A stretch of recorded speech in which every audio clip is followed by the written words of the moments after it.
Hi, I'm Rupak and this is Raghav, and this is a screencast for CSE 510.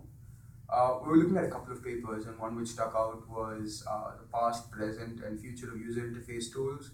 This paper was written back in '99, and it talks about how initially applications were just window-based applications, and they were usually developed for one kind of screen size and one resolution, and how developing them was easy. It was just like you had to just count one thing which you had to develop for. You never had to worry about other things. And it talks about how the future is ubiquitous computing, and that future is kind of like now. Given that the paper was written back in 2000, so ubiquitous computing, we all know, is the present.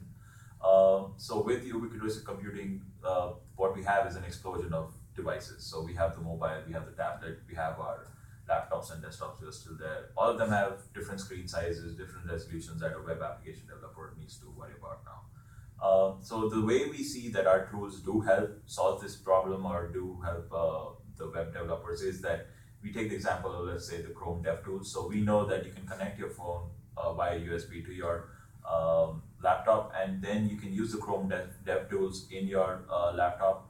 And what it helps you debug is how that your application is being rendered on the phone, and you can use all the functionality that comes along with the Chrome DevTools to manage your website or how it looks on the phone. Another interesting paper that we read is FireCrystal. So it basically talks about this Firefox add-on that was developed by a bunch of researchers. So what that add-on does is, we know that most of the applications out there today are Ajax-based applications. So what they have, like it is basically a big page, and based on user actions, JavaScript changes stuff around and renders new components on the web page.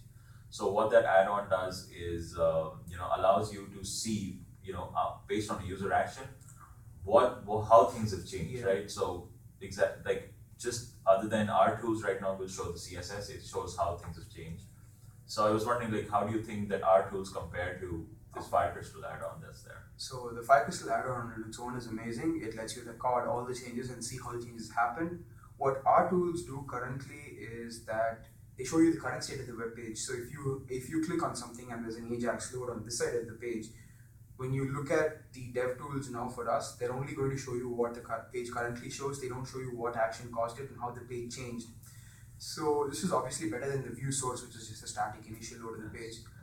But this application, or this kind of an application, if integrated into our tools, will be better, because it's better to debug all these applications when you can move to a single page timeline. Because essentially what we've done is we've moved a bunch of pages into one page now, and debugging this is much harder without tools like FireCrystal, or an idea like FireCrystal rather.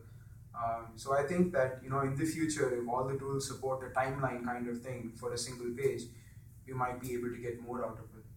I agree. That should help. Catch you again for the final podcast for CSE 5.1.